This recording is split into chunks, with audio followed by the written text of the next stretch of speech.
Alright guys, last night on the live stream I broke down the controversy over this game Soul Ash 2, where the developer is being cancelled, the game is being review bombed, and it's all because the LGBT Mafia decided to come out and shake him down due to the fact that when he added some features into the game, one of them wasn't a gay romance option. So essentially, the long and the short of it, the TLDR on this game, he decided to add progression beyond your one playable character to where he could have children and you could continue the story, continue your progress in the game without having to restart. Pretty cool idea in my opinion. But of course, when somebody asked, is there a gay romance option? And he politely responded, not at this time, wasn't something that I was concerned with, but we'll see how it goes. They decided to review bomb this game, try to essentially cancel this man, this indie developer. It's one dude. Here's the craziest part. Artur Smirowski, you can even look on his Steam page. This is just a single dude. I don't know if he actually has a team helping him or what, but he's just some indie developer in Poland, and they're trying to cancel this guy, calling him some sort of bigot or, homophobe, simply because of the fact that he's like, look, I don't have any problem with this. I just simply didn't feel like at the time it was worth putting in the game. So of course they review bombed the hell out of it, but you can see right now the scores are back up. People have been buying this game to support this man, giving it very high scores, very high reviews, trying to offset the mass review bombing that we had from the ideologues and the activists who wanted to see this man punished essentially for not bending the knee. And this is the saddest thing, because a lot of times you'll have people who aren't even like right-wing, who aren't even like conservative, who just want to, live and let live. And if they say the wrong thing, they do the wrong thing, these woke weirdo cancel mobs come out of nowhere to try to essentially ruin their life, put them out of business, and never let them see the light of day again. All due to the fact that they just want somebody to attack. Now we're seeing the same exact thing with Black Myth Wukong yet again.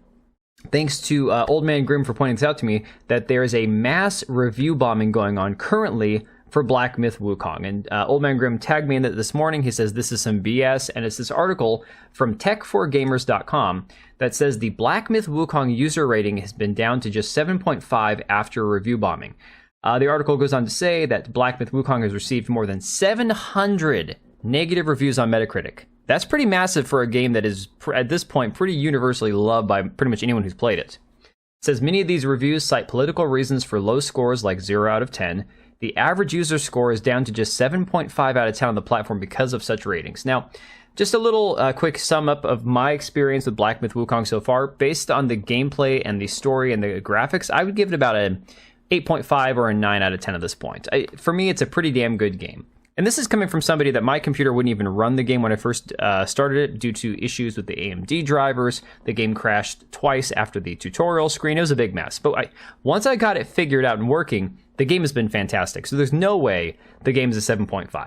That being said, the article goes on to say, Black Myth Wukong has been the biggest surprise this year. While this action RPG always showed glimpses of brilliant AAA production from China, nobody saw its success coming. Well, a few of us did.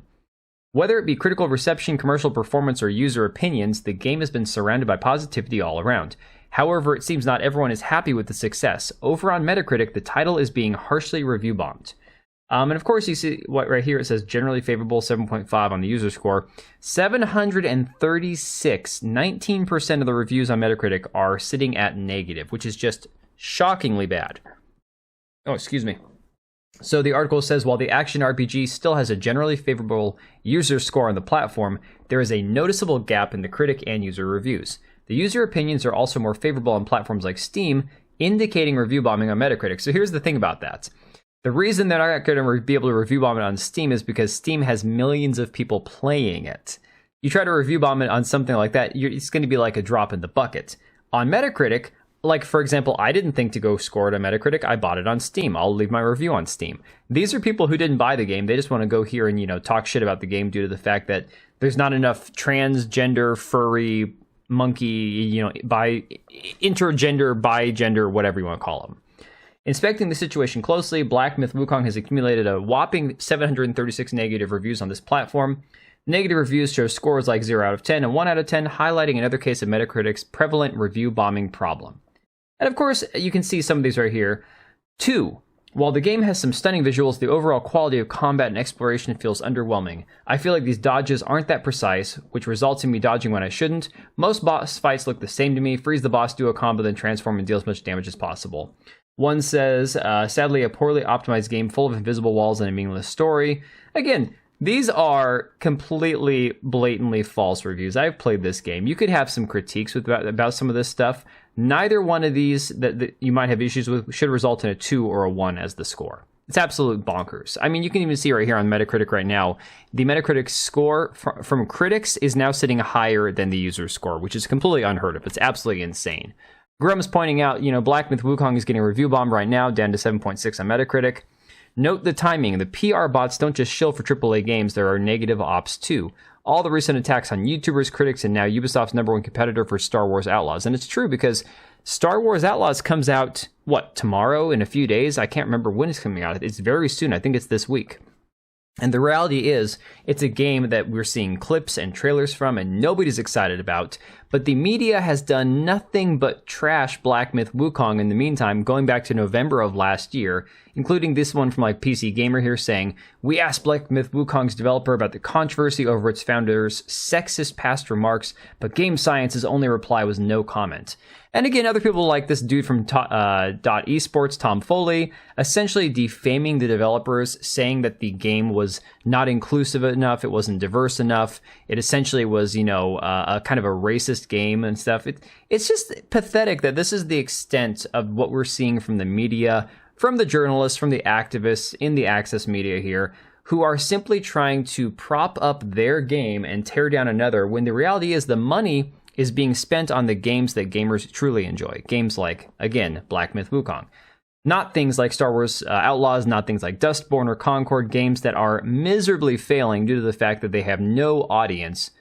I mean, the developers have only themselves to blame, let's be honest about that. They've chased this imaginary modern audience that doesn't exist, and instead of having, quality games coming out and they have, actual developers and people who know what they're doing try to create games that they can compete with Black Myth Wukong, they instead just put out their same woke crap, expecting somebody to materialize out of the ether and come and give them their money for their garbage games. But I'm going to leave it right there, guys.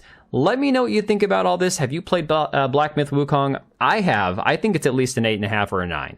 But let me know in the comments down below what you think about all this, and I will catch you guys on the next one. Alright, and if you made it this far, thank you so much for watching the video. Thank you for being here. I do have 2 channels, Minimal Effort Podcast, as well as my gaming channel. I do have a Twitch and Kick for my gaming channel. We do live streams over there occasionally, maybe once a week.